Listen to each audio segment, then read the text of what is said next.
All right, good evening, ladies and gentlemen, and welcome to the Oxford Village Council regular meeting for Tuesday, May 14th, 2019 at 6:30 p.m. Before we get into the Pledge of Allegiance, I want to welcome each and every one of you to the council meeting, and I'd like to say thank you for being here. It's not that often that the place is full, so we are looking forward to hearing from you, and we are looking forward to working through the business we have before us this evening. There will be 2 points in the meeting where we will have public comment, a call to the public, once at the beginning before we get through our business, and once at the end after we've wrapped up our business. And so if you do wish to make public comments, we prefer that you make those comments during those times. I would assume that most of you are here for similar topics. Rather than having 35 plus people all address the same topic and hearing the same thing one after another, please sort of work amongst yourselves and perhaps even nominate a spokesperson to come forward and to speak on that topic. However, in saying that, everyone does have the right to speak and everyone will be heard. So, but to streamline things, we'd like to get you folks out of here at a reasonable hour as well. So with that, we will start with the Pledge of Allegiance and a moment of silence. Please rise. I pledge allegiance to the flag of the United States of America and to the republic for which it stands, one nation, under God, indivisible, with liberty and justice for all.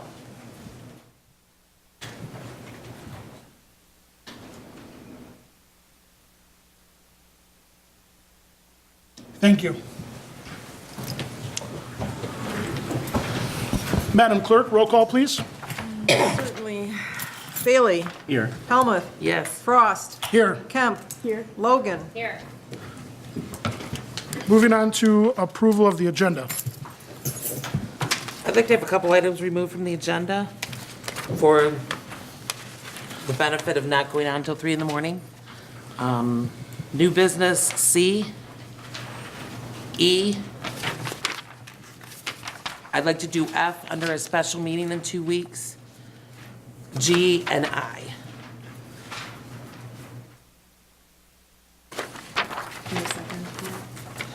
Just to approve the agenda. Does anyone else have any changes or comments? I'll second, pending the approval of the changes that Maureen just made. There's a motion on the floor to approve the agenda with removing new business item C, E, F with a special meeting in 2 weeks, G and I. All those in favor? Aye. Those opposed? The ayes have it, the motion carries, the agenda is amended. Moving on to presentations, we'll begin with presentation of Reserve Officer swearing in. Madam Clerk and Chief Sowald. I am happy to announce that we have just added 2 new volunteers to our department, to our reserve program. They just graduated from the Reserve Academy. Dan Ullman and Brian Reynolds. Could you guys please come on over here with me? These gentlemen are going to be sworn in today so they can officially work in the capacity as reserve police officers with our agency and help. They're going to volunteer a lot of their time this year and help us out tremendously. So we're looking forward to getting these guys going and welcome them to our community. I'll step out of the way now. I will need you both to raise your right hands and repeat after me. I state your name.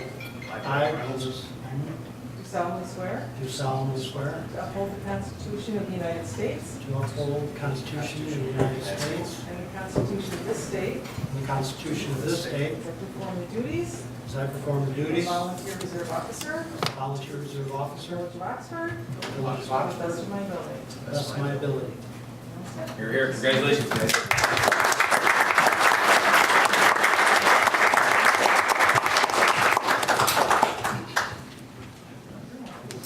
They're police officers, of course they have badges. Got right those tickets.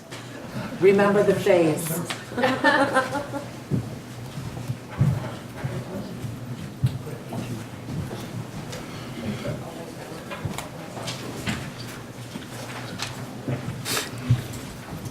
Thanks, guys.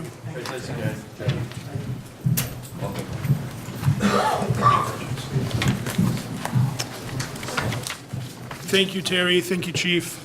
Moving on to, with continued presentations, we would like to do a recognition of two outstanding citizens this evening, and we'll begin with Mr. Justin Wilcock. Justin is being recognized for his service to our community in organizing the 2019 Volunteer Fair at the Emmanuel Congregational Church. Justin is a fine leader and someone who certainly leads by example within our community. He saw a need, and that need was that organizations need volunteers. And he brought those organizations together for an afternoon and invited the community in. And those organizations had an opportunity to talk with people, explain their needs, and really it exemplifies what each and every one of our residents should be doing in our community. So Justin, we thank you and we honor you with our certificate of appreciation. So we'll come forward to the center for a photo. If you guys want to move in for a photo. CJ, could you take a photo? Do you have a camera? How about right here?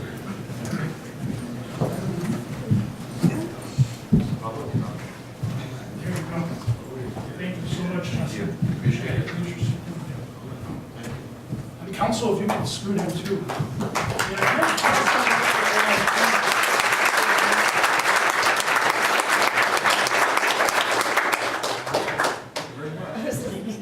Somebody just stand on that side.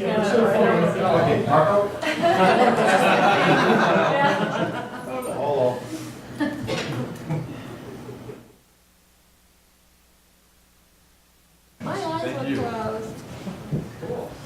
Thanks, Justin. Thank you.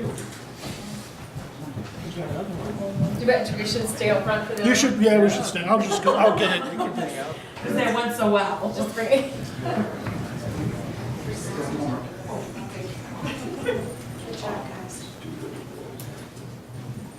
All right, our next presentation, can everyone hear me? Okay. Our next presentation is for Nicole Ellsworth. Nicole is the owner of 5-1 Diner right downtown, and this is for her ongoing service to our community, and specifically for organizing the 2019 Community Cleanup Day. But let's not forget that she does way more beyond this. She brings a magician to our park. During summertime, she has gumballs in her shop that my kids love to eat. Just an all-around wonderful business owner who truly gets it and truly wants to see downtown Oxford strong. So Nicole, thank you so much for your interest in your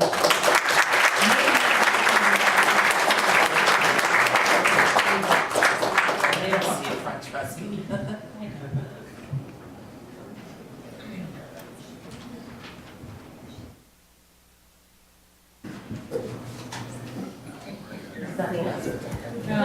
He's a journalist. Take some pretty good photos. Thank you.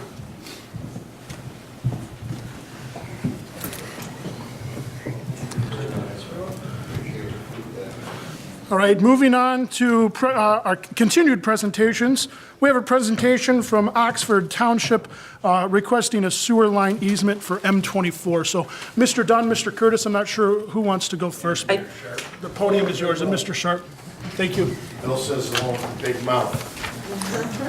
I'm Jack Curtis, Oxford Township trustee and chairman of Water and Sewer for our township. Thank you, board, for having us tonight. Thank you. We're kind of in a hurry. We were put up against the wall, and we have a lot of timelines, and thanks for squeezing us into your agenda. Oxford Township is experiencing some growth in the north quadrant of our township, and with the proposed hospital and some sewer districts up there, we during the M24 tear-up, we are suggesting that we're taking sewer funds and installing an 18-inch sewer main underneath the tore-out M24. Doing it now, it saves us money. Doing it now prevents tearing up roads later on. Doing it now saves the township money on maintenance on sewer lift stations that would be required. And from an advantage from the village, we won't tax the system that's already 50 years old. And with this proposal that we want to do, according to Michigan Constitution 1963, Article 7, Act Section 29, it's in your packet, but I'll go ahead and read it. No persons, partnerships, associations, or corporations, public or private, operating a public utility shall have the right to use highways, streets, or alleys, or other public places of any county, township, city, or village for wires, poles, pipes, tracked conduits, or any other facilities without the consent of the duly constituted authority of the county, township, city, village, or transact local business therein without first obtaining a franchise from the township, city, or village, except as otherwise provided in this Constitution, the right of all counties, townships, and cities and villages to the reasonable control of their highways, streets, alleys, public places is hereby reserved to such local units of government. You are the said government. We're coming in front of you, and we are asking for understanding and consent to install this sewer line, 18-inch sewer line, through the village. We will not be tearing anything up, streets, sidewalks. It's while the road is tore up, we're going to be going from Harriet Street to Oakdale in the township to connect to the 27-inch interceptor there.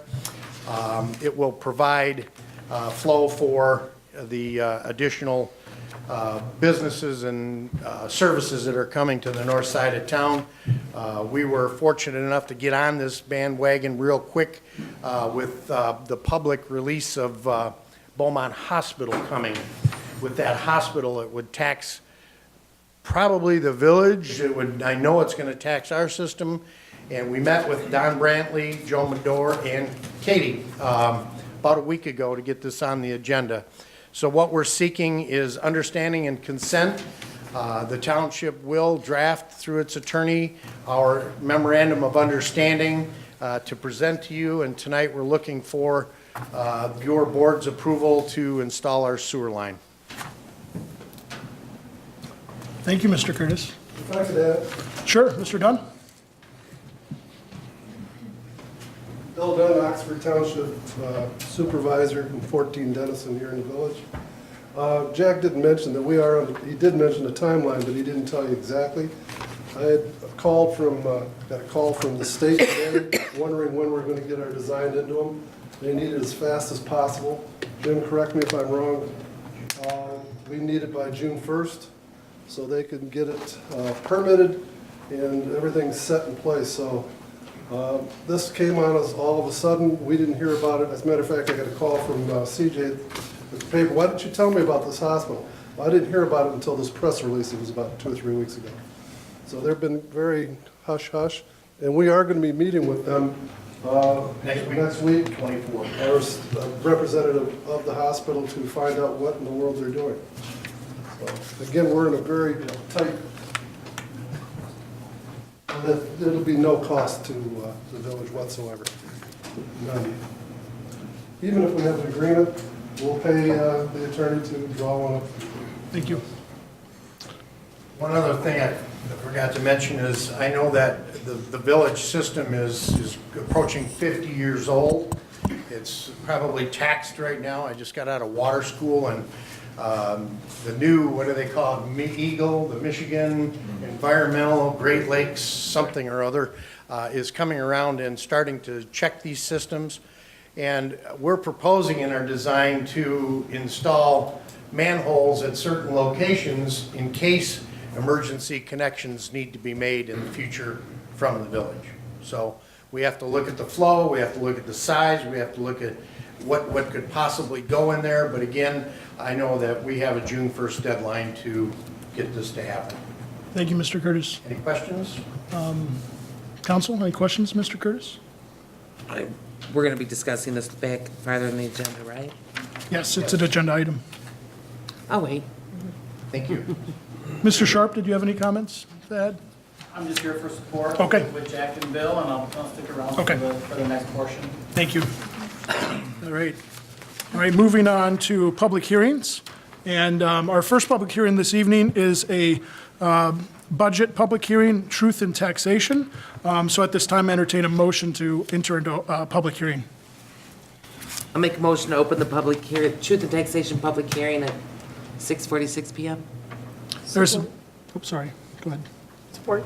There's a motion with support to enter into public hearing for the budget public hearing and truth and taxation. All those in favor? Aye. Those opposed? All right, we are now in public hearing. So at this time, I'll read something that we've prepared, and then public comment is allowed during public hearing. So at this time, the budget that we are considering keeps the levied tax amount at 10.62 mils, which is no change from the existing millage rate. And so there's no increase being proposed to the current millage rate. And so at this time, is there any public comment regarding specifically the budget, the tax rate?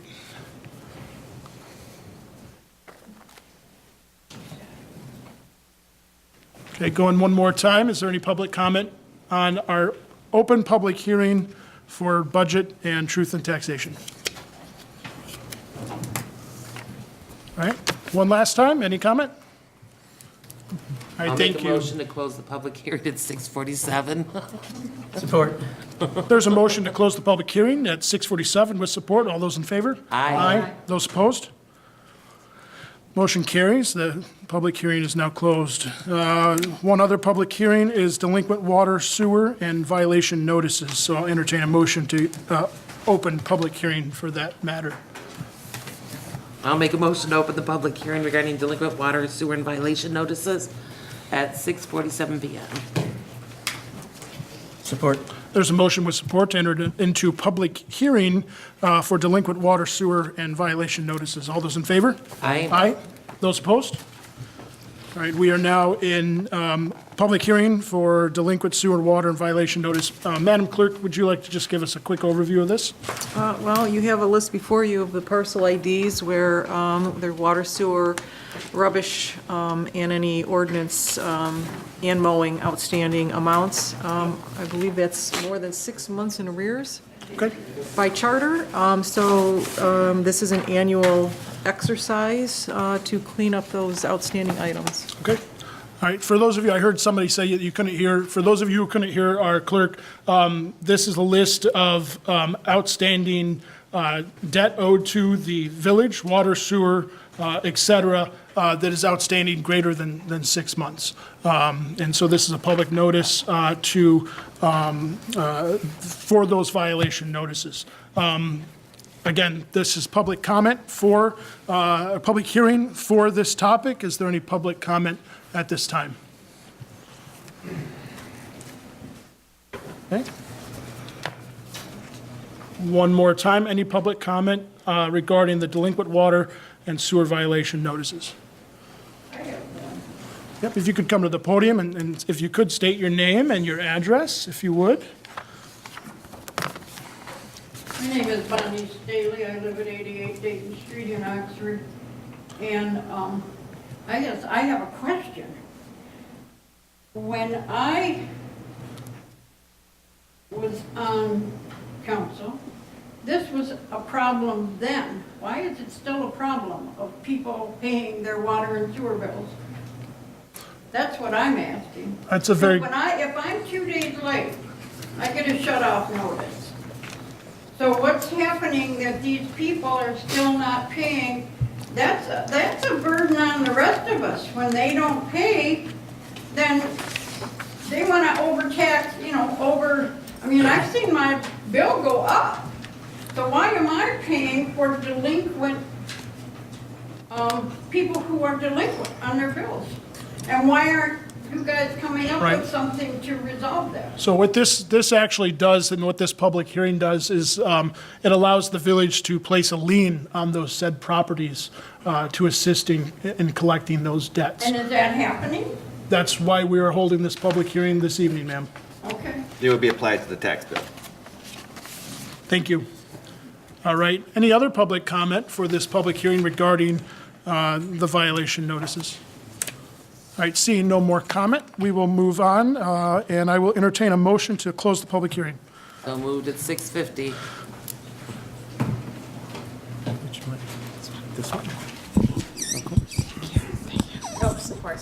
There's a motion with support to close the public hearing. All those in favor? Aye. Those opposed?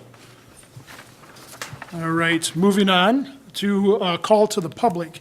At this time, this is a call to the public, and so we welcome in an orderly fashion each of you to come up to the podium. If you could state your name and if you could state your address and address the council regarding your concerns.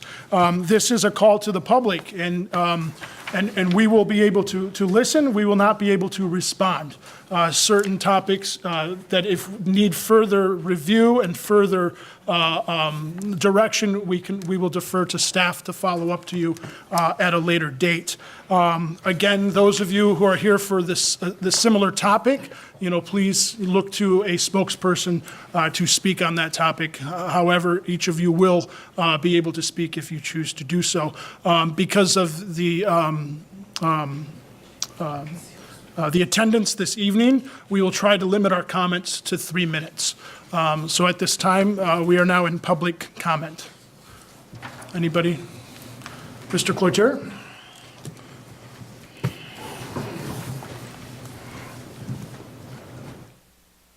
Good evening, Brian Cloutier. This evening, I'm here as the president of the Rotary Club. I just wanted to bring you up to date that we had an opportunity to review the memo of understanding that was presented to the club in regards to the property that we're looking at to expand the park. This morning, or early morning, or early afternoon rather, the Rotary Board reviewed the memo, and we went to the entire club and voted on it. I signed off on it, they authorized it, we signed off on it, and it's now back in the village manager's hand. To be completely honest, we anticipated something a little more substantial than what you submitted to us, but we understand that this is phase one, and we're more than happy to agree to what you've presented to us. The other concern I have this evening is several months ago when I came before you and we talked about the possibility of putting a gazebo on the property adjacent to that, behind the parking lot. That is something that whether or not we bring the gazebo that we had talked about at that point in time or put a different one there, it's still something that we want to consider. And it is really honestly something that you need to look at your current agreement with your adjacent property owner and come to some conclusion, because we can't move forward with that until you do that, and we need to move forward with that yesterday. So please, speak with your management and your attorney and review that contract and get something back to us as soon as possible. We'd really appreciate that. All right? Thank you for the update. Thank you. Thank you. All right, again, we are still in the call to the public. Sure. Again, my name is Bonnie Staley. I live at 88 Dayton Street. And the majority of us here today are concerned about the request the fire department has made about using our subdivision for emergency vehicles during construction of M24. And we fully understand that our infrastructure is overloaded with all the development that's been going on, and that'll continue. However, Dayton Street has, we were told merge when it moved down there that it would be just a little area. There would not be traffic that would be involved in, we found that not to be so. We have so much traffic at the end of Dayton Street, sometimes it's even hard for us to get out to Pleasant. We also have large amounts of traffic for the use of Pollyanna Trail. Now then came up the fact of somebody wants to park off Dayton Street. The cemetery wanted a gate off Dayton Street for egress and ingress to the cemetery. And now they're telling us they want a gate at the end of Dayton Street to connect us to Waterstone. they say it's temporary. However, how do you temporarily replace large oak trees and maple trees that they say they're gonna cut down? How do you correct an elevation when Waterstone Dayton Street is lower than the village Dayton Street? How do you how do you make up for all the children who play on this street? And all of the animals that Waterstone walks back and forth along this street? And the cars that park in this street? And it's a very narrow street. I think the fire department could come up with a better solution. I mean, we have how many village police now? I think an abundant amount that could probably stop traffic and redirect these fire department personnel. I don't think it's necessary to again utilize Dayton Street for access to all of these other things that are going on. My husband and I have lived here over 45 years in our house. I don't want to look out my front door and see an ugly gate like the one, and I don't want to see all my trees gone from the end of the street. I don't want to have to fight for more traffic than there is right now. So I don't want bulldozers coming in and grading our road to meet with Waterstone Dayton Street. And I'm sure if Waterstone people knew how this was going to affect the 20 or some people who walk our street daily to get uptown, I just think it's not the best solution that could be found. If the state of Michigan is going to help, why can't they go behind the fire department and connect the road to Harriet Street, where the construction will end? It's dead end. Those streets are dead end. However, it's an empty field. So why can't they make a temporary road on this empty field and come out on Harriet Street, where the construction will end at that point? We don't have any sidewalks. We don't have any curbs. So all of these people riding their bikes and walking have to do it on the road. We don't have any other place for them to go. And this has come up once before. And I thought it was understood at that point that this would not be a valid way to do this, to get fire department access to Waterstone. We didn't ask for Waterstone, but we have it. There's not been a fire in Waterstone. So all the Independence Village is where all of these vehicles are going. So there has to be a way that traffic could be diverted without having to, again, clog up Dayton Street. I mean, it's a little 3-block street, but we've lived there for years and years and years. And I think we have rights. We pay our taxes. Do we want to pay more money to the fire department if they want to raise our taxes again? No, because they're putting us, they aren't working for us, they're working for themselves. I mean, this is probably the last straw, I think. My husband and I would love to stay in our home for as long as we possibly could, but if this goes through, I don't think we'll be there. I mean, we didn't want to move into an area like this. We bought it because it was a dead-end street. Sherry Court is a dead-end street. Cars come very fast around Sherry Court. They could collide with these emergency vehicles. I mean, this isn't as easy as people make it sound. It's very difficult, especially for those of us who are living there. Our lives have been changed so much in the last 8 years with Merge, with the cemetery gate, with I mean, it's just hard, it's sometimes hard to explain without, almost brings me to tears to know that you're going to yet again, or that you're thinking about yet again, changing our lives and where we've spent our life. And because no one has thought the process clear through.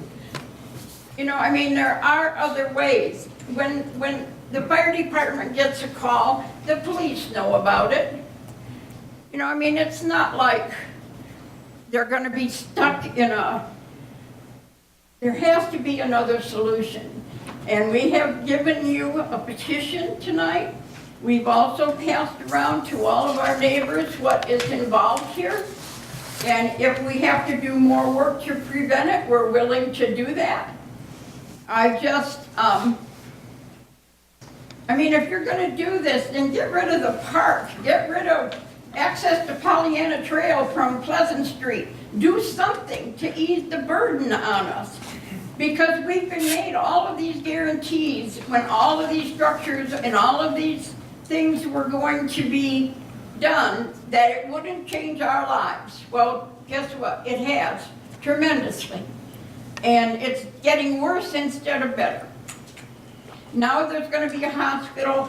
I mean, we can't, they say it's gonna take 5 minutes to get from there to, I can go out and get on Burdick and be at Myers in 5 minutes or less. So why can't they look at other solutions? Why does it always have to be Dayton Street? Thank you, Mrs. Staley. In the essence of time, I'd like to stop you there, but thank you for your comments, and we will take those into consideration.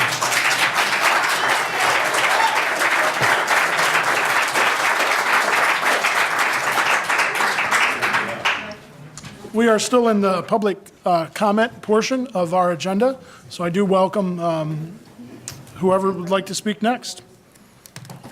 Hi, my name is Tanya Heiser. I live at 34 Lafayette Street. I'll get to Dayton a little later. Regarding building a gazebo on a property behind the parking lot at Merge, absolutely not. Per Merge's PUD, there is nothing to be built there. It is directly behind my house. We had this fight with Merge when they developed it. I don't want it behind my house, behind my fence, because teenagers will sit there and smoke, there'll be litter, there'll be trash, there'll be all kinds of chaos. I don't want it behind my house. Not to mention, my husband and I offered to buy this property and we were told that we could not because there's drainage.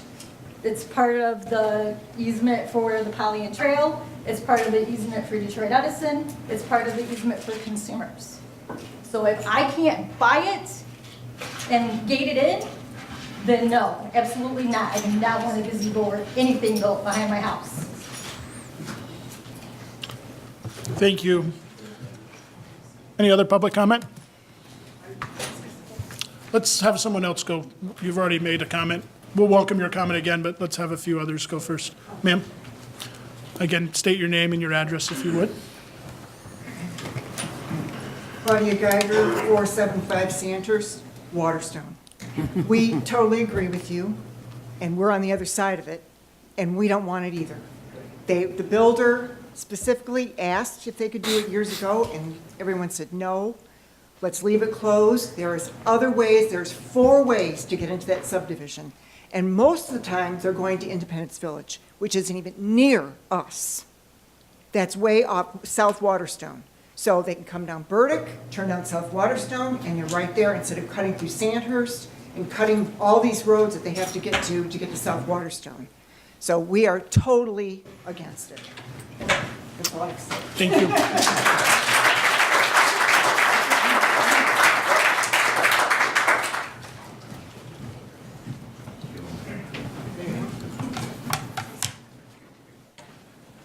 Hello, my name is Linda Barnick and I live at 86 Dayton Street. Sorry. I live next door. We're really close. When they made Waterstone and we were invited to come down and look at the blueprints, we were told that they would never open up Daytonport and Dayton Street. We were also looking at the blueprints and they had designated areas for a fire department, and made that clear that this was going to be a self-contained area. So, and their own post office too. that they chose to sell that designated lots for the fire department as single housing. So probably about 25 years ago, Waterstone approached you and wanted to open up the Dayton area. And we didn't want it then, and we came down and objected. And we found another way to get into Waterstone because there was a construction road, which was another lot that hadn't been sold, and construction was coming in and out of it. And so we presented that to the board and also to Waterstone. Again, their construction ended. They chose to sell the lot to a private housing instead of keep that open for their access in and out. I don't think we should have to carry the burden of this when they didn't look ahead to see what needs would be. It isn't fair to us, and they chose all along not to follow their blueprint. And if we do not want access to go through our neighborhood, we're talking about a lot of different vehicles, emergency vehicles, volunteer fire departments, everything that comes with that. We are not set up for that, as Bonnie said before. Our streets aren't the same size. Our kids play in our roads. And it's just, if this wasn't looked in and they chose not to do it now, I don't think we should have to carry the burden to do that ourselves now. That's all I have to say. Thank you. Thank you.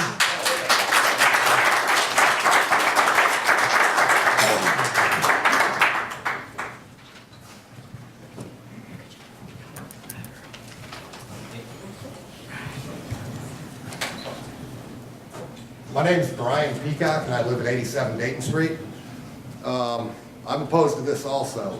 Now, I was talking to fire captain, fireman, I'm not sure what his position is, but I got the distances from him for Dayton Street, from the fire station to their end point in Waterstone. And it's 4,327 feet, okay? From the fire station to their end point, going Pleasant Street to Burdick, back into Waterstone, was 5,876 feet. That's only a distance of 1,500 feet. And you guys talked about infrastructure. Dayton Street's starting to fall apart. With the heavy trucks, the fire trucks, emergency vehicles, it's gonna fall apart even worse. So, are they gonna repave it? I don't think so. So, I don't think you should do it. Thank you.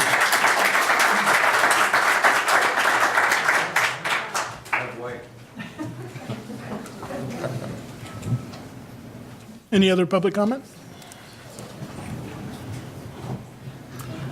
My name's Emily Delata. My parents live at 4 Dayton. Our concern is the traffic. I'm looking for clarity, what type of gating they're gonna use for the access. Is it gonna be padlocked? The time that it would take for them to dismantle that. My daughter is handicapped. We've used the services many times from the fire department and the local police to come and help her. And my idea was to possibly, instead of doing this, to possibly maybe work with the village police. The old fire hall where they stored the rigs is right behind here.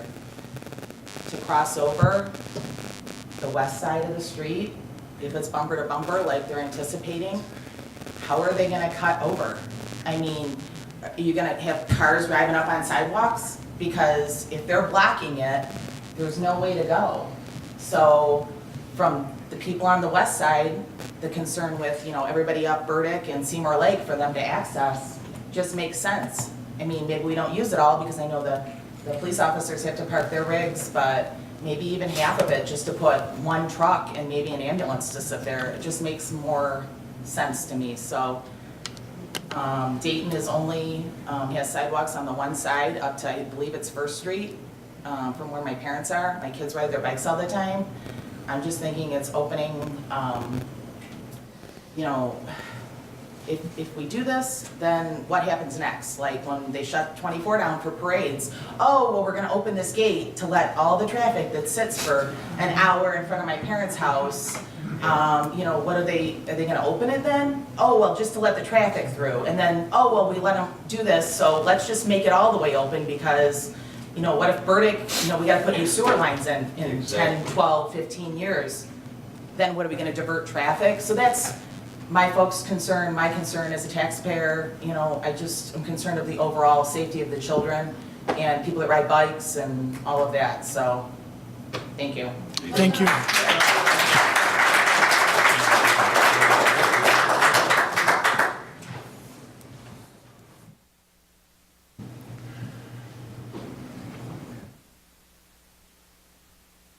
Hello, my name is Lisa Brinker. I live at 100 Dayton Street on the Waterstone side. And I wanted to let you know that it's way more than 20 people that pass through there, walking and riding their bike. Like, you know, 3 times that amount. And also, you need to come down Dayton Street by Waterstone on our side. You're gonna have to widen the road. There's cars parked on both sides. No way that a fire engine can get down there. No way at all. So I am opposed to this. Thank you.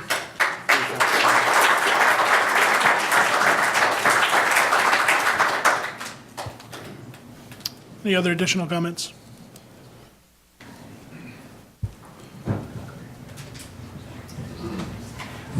I'll keep it short and sweet. My name's Nathan Schaefer. I live on 45 First Street, just one road up from Dayton Street. And I think you keyed on it, a couple people have keyed on it. As far as traffic going down that road, I'm blessed to live up on First Street and have sidewalks. I make sure my kids stay on the sidewalks when they're riding their bikes. However, we go down to Dayton Street. When we do, there are no sidewalks. If you have a car parked on both sides, there's literally, you're probably scraping bumpers putting the fire truck through, let alone the fact that unless we want everybody trampling our yards, there's really nowhere to go other than the road when you're traveling down that street. To open it up and make it, you know, when we have parade routes, for example, the amount of traffic that comes down Pleasant Street, First Street, Pleasant Street, down to go through is astronomical. And I could just imagine, now I know obviously we're blocking it off, it's not going to be open, but if it were to ever be left open, the amount of traffic that could drive through that area. The only other thing while I'm here, and we're hearing public comments, at Merge at the Pollyant Trail, if this does go through somehow, some way, and we have traffic coming through there, I would like to see a stop sign as opposed to a yield sign at the Pollyant Trail. Everyone in the neighborhood's pretty good. I come to a complete stop every time. But when you're coming down on a bike or even from Merge, there's very limited visibility, and you have a lot of those passer-throughs as you watch them that'll come up, barely pump their brakes, and go right through. That's all I have for today. I'm opposed to the opening of 8th Street. Thank you.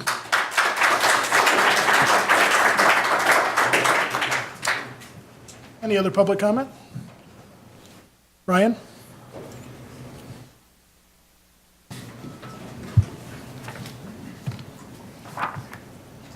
Council, I just want to bring this up because I know there was a discussion from the audience this evening about the concern of the gazebo. One thing I want everybody to understand in this community is one thing Rotary does not do. It does a lot for this community, but one thing it does not do is go where it is not wanted. Rotary does not function that way. That's not what we're about. But I'm glad that these things were mentioned because Rotary is looking at making about $150,000 investment in that part of the community. And we certainly don't want to do that if we can't have an agreement among the homeowners to be there. So as difficult as it is, we need to have that dialogue, and we need to understand exactly what Rotary's intention is and what we plan to do with the property there, because it is very important, not just for the people that live there, but for the people that could utilize a facility who maybe have children with a disability. And so that's why we want to open the dialogue, but certainly we can do that at a later date. So thank you. Thank you.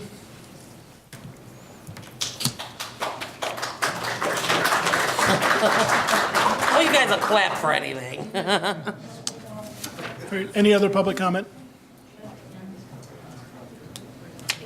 All right, public comment going one more time. All right, public comment is now closed. We're moving on to our consent agenda.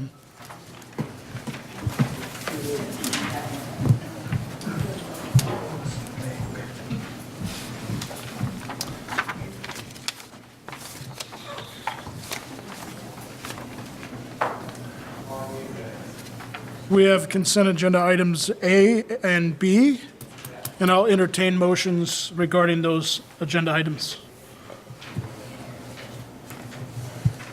Could you repeat what you just said? We have items, consent agenda items A and B, and I will entertain motions. Thank you.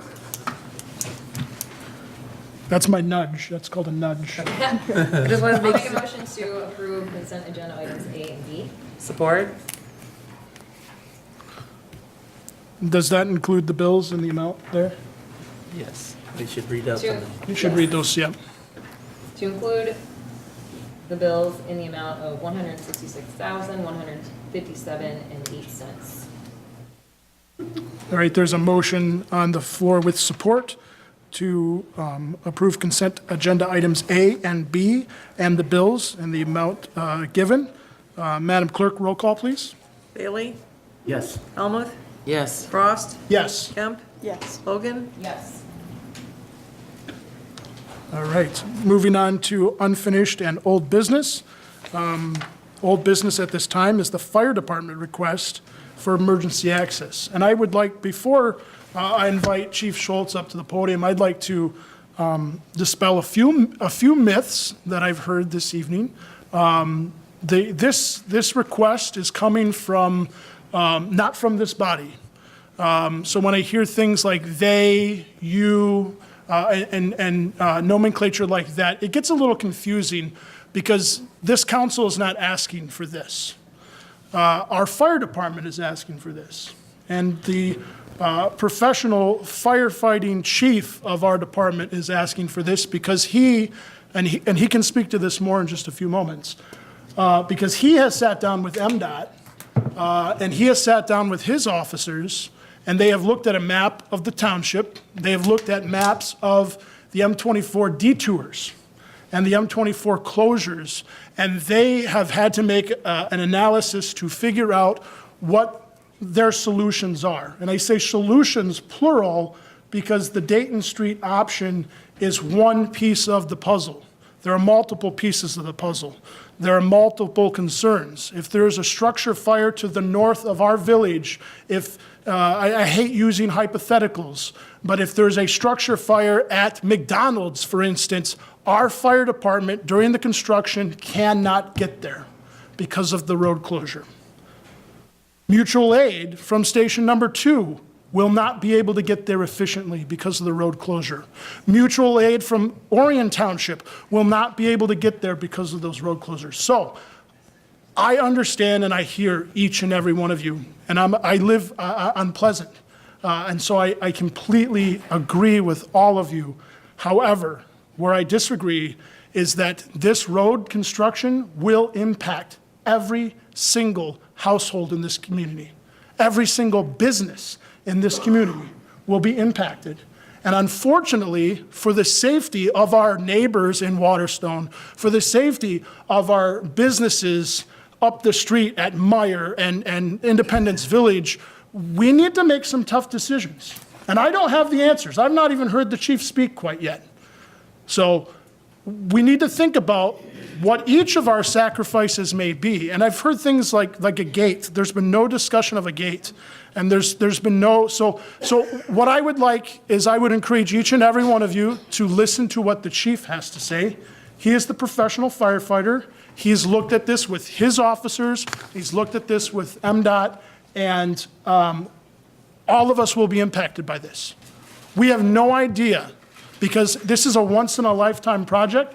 According to MDOT, the last time this road has been down to the dirt was in the 1920s, storefront to storefront. There has been changes and there has been construction here and there, but they anticipate pulling out the original interurban tracks that are still down the center of M24.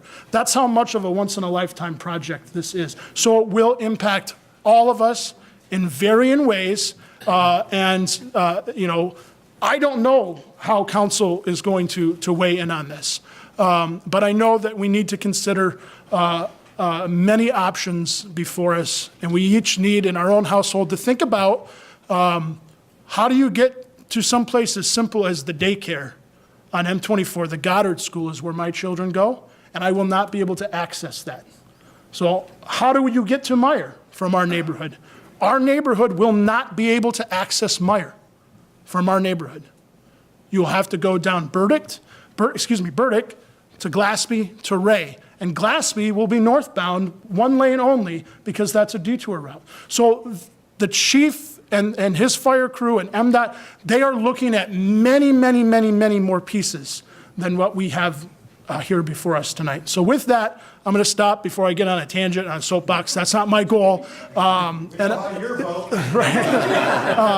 No, I've not voted. I've not made a decision yet because I've not heard the chief speak. So I would like to invite Chief Pete Schultz to the podium and give us a better understanding of what this request is.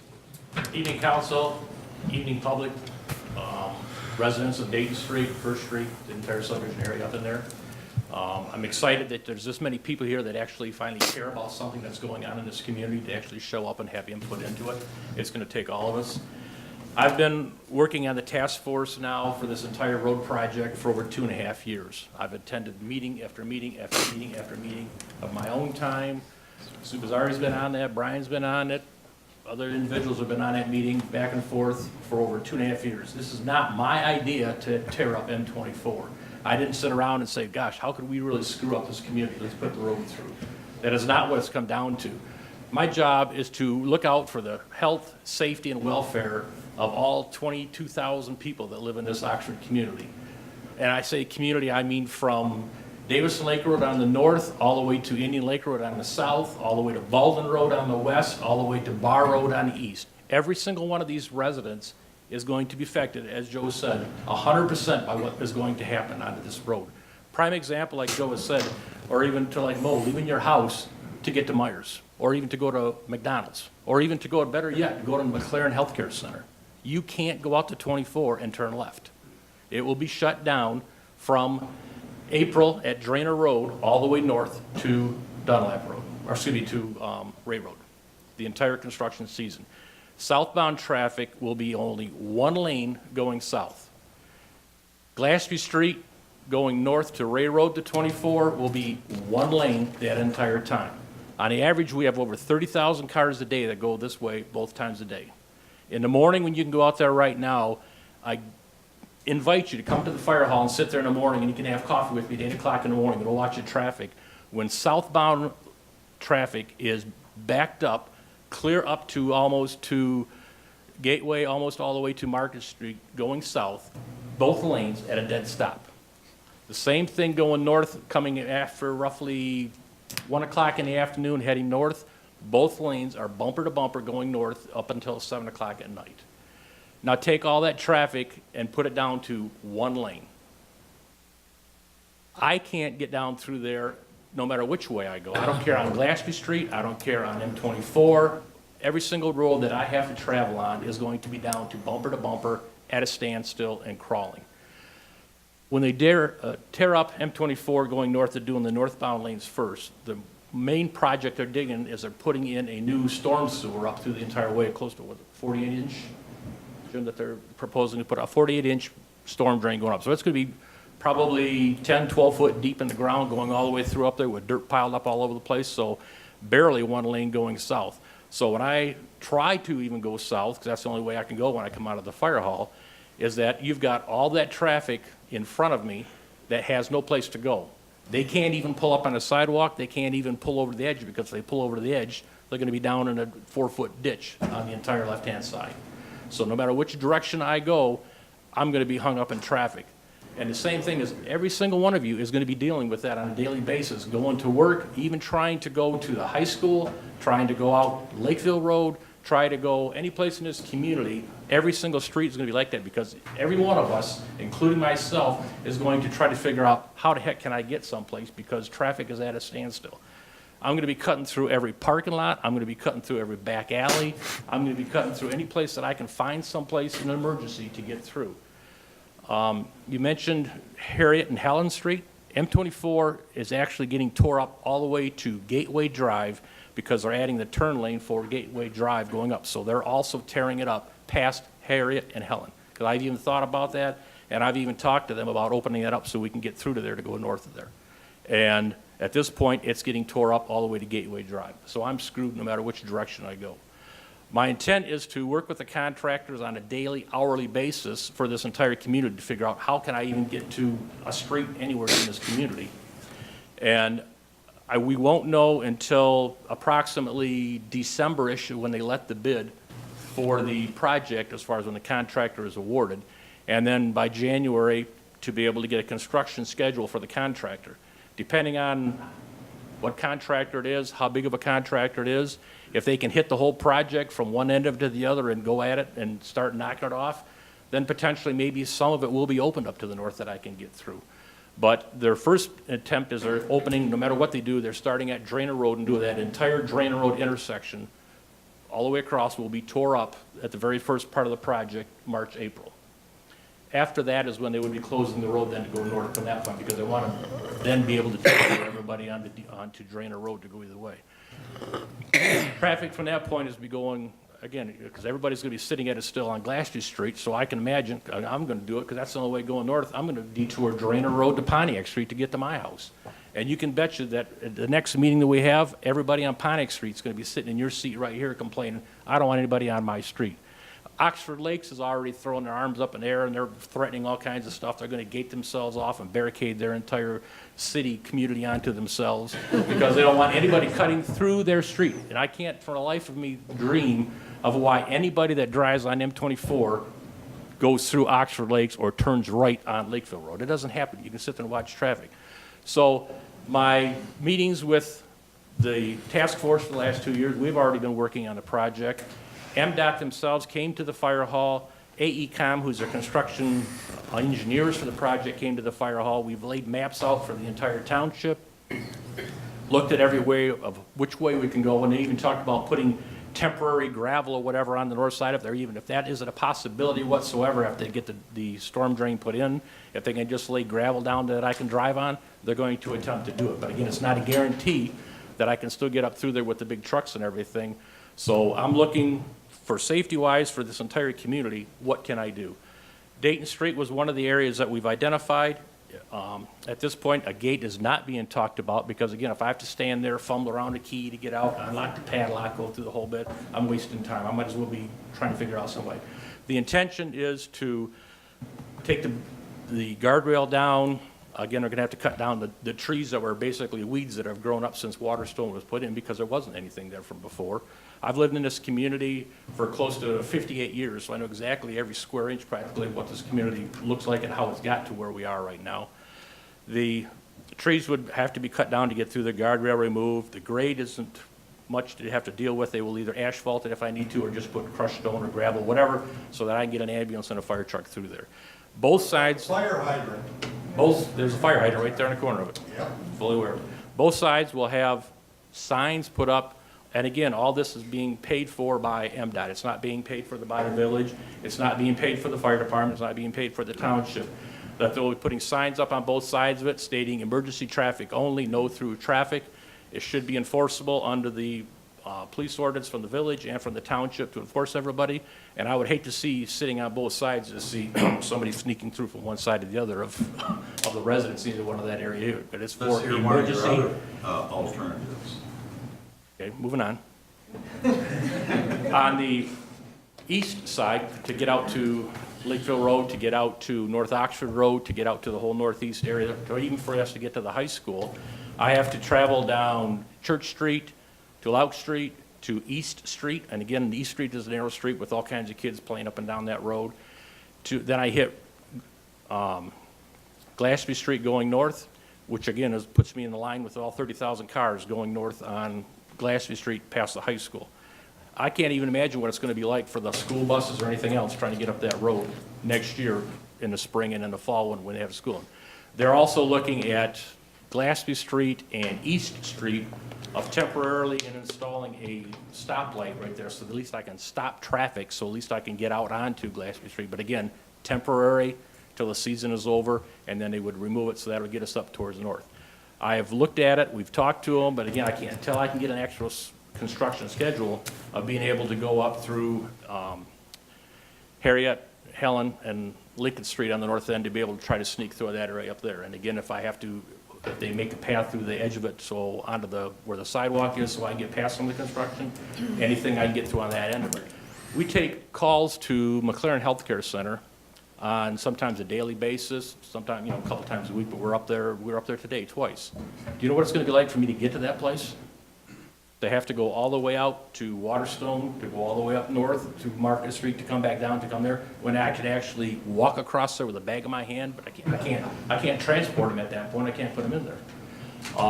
So that's the other option where I'm trying to go through their way, until I can get an actual construction schedule to find out when exactly they're gonna close that part of the road down in front of the fire hall. I can't guarantee what it's gonna be. So again, trying to be proactive, looking forward and making plans towards next year. Dayton Street is one of the options that we're trying to get to work through that way. It's, Can I ask a question? sure. What would be the job of the light in front of the fire station? The light in front of the fire. Can you stop traffic with that light? Yes, we do it now. We have controls in the, all of our trucks have a control. Even my personal vehicle, the fire vehicle has a control in it. We also have the control in the station. We'll be able to hit that button, and then that will stop, the stoplight will come on. So that will stop traffic coming south, so that'll at least let me get out onto South Washington Street. The issue is I'm still in line with everybody else going south, because again, there's no place for them to go. They can't pull over. So we're fighting, even going south, I'm still fighting traffic when I go south. My worst nightmare is once I finally get one of you loaded in the ambulance, how am I even gonna get down the road to get through here? Because once south of Drainer Road, everything is being milled, curbs replaced, and work all the way down through Lake Orion, across the bridge there by Lake Orion Lake. That bridge will be down to one lane almost the entire year because they have to repair the approaches at that bridge. And then all the way down to Taco Bell's where the construction ends. So maybe a helicopter that I can carry patients in would be awesome. The same time they're doing that? Absolutely, it's all the same project. So the entire project goes from Golden Gate on the south at where Taco Bell is, Right. all the way to Gateway Drive. That's the length of the project, and it will all be going at the same time. The entire project is scheduled to end by November of next year. So we'll start in March, April, and ending in November. Hold on one second. Let's maintain order. The chief still has the floor. Hold on one second. Were you finished with your point? I'll take your question. Okay. Why is this all one time, why is it a one-time shot? Do you know? The thing of it is that if we were not, and we are not fixing the road.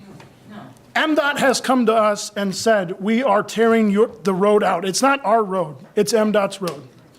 They are investing $23 million to do a 4.5-mile section. If they weren't doing that, we would have folks in this very same room saying, these roads are not being fixed, what the hell's going on? And pardon my language. Like I've said before, this is gonna be taxing on all of us. We all need to think about strategically, and that's what so the thing of it is they're doing it because it has to be done. That's why they're doing it. Will the barrier be restored after the construction is completed? Yes, like I mentioned before, MDOT is paying for everything. So after the project is over, they will put if there's asphalt put down, they'll take the asphalt back up. They will build the berm back up and put weeds on the berm if you want weeds on the berm. They will even said that they would even replant trees into that area if they needed to plant trees back into that area. The guardrail will go back up into there. And in my personal opinion, that I would work with them to make sure that there's a sidewalk left through there so that you can walk through on a regular sidewalk instead of climb through the bushes. Sir, we like it the way it is. What guarantee do we have to go put it back? Right. Yes. Need a contract or something. If the council decides to open that up, I want to see it in writing where it's guaranteed they'll put it back. I'll work with AECom and MDOT to get the verbal or the written agreement to make sure it takes place. It's not my intention to leave it afterwards. How are you gonna, I had mentioned something, how are they gonna get down Dayton Street on the township side when there's cars parked? You should come down sometime, there's cars parked all the way up Dayton Street on the Waterstone side. How are they going to get down there? My question would be, if I had a fire out there right now, how am I going to get on that street? If those cars are parked that tight? It's not just when there's an emergency. If the traffic is that way all the time, then it's obviously something that needs to be addressed now. That could be addressed on the township side. No, Joe, I am going to the top. We will address that. It's either it's what it is, put parking signs up there and have the police ticket them. It's all. Mr. Dunn, did you have? Where are people gonna park when you have guests or you have kids coming in? Do you want these cars to sit there during an emergency, or do you want the emergency vehicles to be able to come back and forth. Again, what are you going to do when we have our children or visitors or whatever? Where are they going to park? And Where what- are they expected to park? Let's maintain order. All right, I know this is a heated topic, and it's certainly a topic that is, again, going to affect all of our communities. So, Mr. Dunn, did you have additional comments you'd like to come to the podium? Could I just ask like other people in this city? You set a precedent. Sure. I just want to play devil's advocate. Sure. To show you what type of training the chief has. Chief, say you're at the fire station and you have a fire at Stanton and Newman. Are you in contact with other, through mutual aid, all the other fire brigades around my township, whether it's Brandon, Orion, to do mutual aid, be watching each other very closely? We currently work very closely with all our surrounding communities. Oxford is a member of the MABUS 3201, which is 30 fire departments in Oakland County. We work together on a daily basis. If it's a structure fire that comes in with flames and smoke visible, then my surrounding, depending on what box car that we use, the surrounding communities are automatically dispatched at the exact same time I am, whether it be north end, south end, east, west, depends exactly where it is. That would be in the place. We'll be playing it more closely with revising our cards to make sure that I've got people coming sooner, because their response coming in is going to be affected exactly the same as I am. If the road's blocked off for them, they can't come north either. They can't be driving up Glassview Street. Again, where are the people going to go? It's the same battle no matter where we end from one end of it to the other. Even for me leaving the station now, or excuse me, at that time when the construction is in line, I'm driving on one lane going south of here to try to get to the rest of the township that we also respond to out of Station 1. So it's, no matter which way we go, my mutual aid company's coming in to help me, we're all battling the same battle. Yes, sir. I just have a question, and I don't mean it to be biased, but the approach to get to Dayton Street if you were to service Waterstone, what is the plan? Is it first to Pleasant, to Dayton? I'm just curious of how I'm giving you the kind of floor to say how it helps. I can't go on First Street because I can't get there. So just down to Dayton, so you still have to wait that day? I have to turn left coming out of the station to go to Davison Street, Davison to Pleasant, turn right, Pleasant Street to Dayton, and then Dayton on out that way. But that's the issue. So do we foresee traffic going westbound heavy on Burdick Street? Because the entrance at Dayton and the entrance off of Burdick or Seymour Lake, whatever road it is at that point, is quite close. That's the only thing I would like to see. Right now, there are days today, this afternoon, I came around that way and came down Burdick, Pleasant Street, and I had to sit there for probably 10 to 15 cars before I could even pull out onto Burdick Street, and this is just normal Yeah, traffic. but if you got a siren on, you You've can got, get the people have to stop. But the people have to have someplace to go. When traffic is heavy, they just can't disappear. Can you not access the Pollyant Trail You do what? for your emergencies? You can't get a fire truck down through there. But if you bring a And with all the fire people walking, if Okay. I come down through with an ambulance, where's the people gonna go? Again, let's maintain order, and if you have a question for the chief, please do that at one at a time. I really hadn't thought about what she proposed about using the old fire hall and keeping a fire truck on this side of 24 for emergencies, and then they could use Burdick and go down, straight down to Waterstone and use the drive that's not residential and pull right out next to Myers and McDonald's and all of those. Would seem like a really logical type of thing if it was possible. Was that brought up with MDOT at all? It wasn't brought up with MDOT, it was brought up at our fire department, we talked about it. I have no living quarters out here in the building.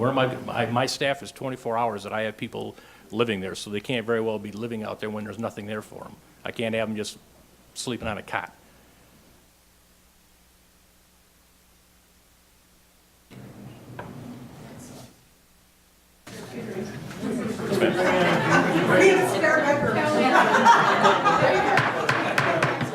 We can absolutely take this. Instead of just like an ambulance, you're talking about bringing your fire truck down Dayton Street? Whatever the emergency is. Which will destroy all of our trees. Every tree we planted will be taken apart by those fire trucks. in our front yard. Our trees are right above the road, but not as tall as your fire truck. So you're gonna be running into all of our, my husband and I have worked hard to make our home attractive. We pay $200 for a tree in our front yard, which one of your fire trucks could take out. All right, I guess the question I would have to ask, does that tree move when the garbage truck comes down each week and picks up the garbage? Tree doesn't hit that because they pull into a little cutoff we've got and back down the other street. They don't, yes, they do. They've taken out pine trees and regular trees and the leaves of trees, even to my neighbors. So you're gonna destroy our property too, not only this. Again, for everybody, I'm looking out for the health and safety of all 22,000 residents of this entire township. It's an inconvenience to every single one of us. Even when I leave my house, I can't even, ma'am, please don't interrupt right now, please. When I leave my house, I can't even drive to the fire hall because I can't get north on Washington Street. So I have to, be rerouting just like everybody else is going to be after rerouting. Keep in mind that as the construction goes along, there will be days that you won't even be able to cross Burdick Street to get across. There are days you won't be able to cross that Dennis Street, won't be able to get out. I know. None of the side streets. Anyway, I have a question. Who's gonna pay to replace all this money that is destroyed by these trucks and stuff that come down our street? I don't believe Not it. just the opening. Who's gonna pay for our road breaking up and everything else? Who's gonna do that? The village? Are you guys gonna cover that? To replace our blacktop road when it's crumbled from the trucks and everything? Well, at this point, we don't know what the run load will be. It could be 1 ambulance for the whole 6-month period. It could be 2 ambulances a day. We don't know. But the simple fact of the matter is I'm not going to have on my conscience, nor should I place on the conscience of our residents, that if there's a structure fire in Waterstone, that God forbid somebody's life is in jeopardy or a heart attack or whatever the emergency may be, that access was cut off. Our chief is a professional firefighter. He has had training above and beyond anybody in this room. And this is what he is asking the village for. Now, again, it's a tough decision. It sucks. It sucks. It's going to suck.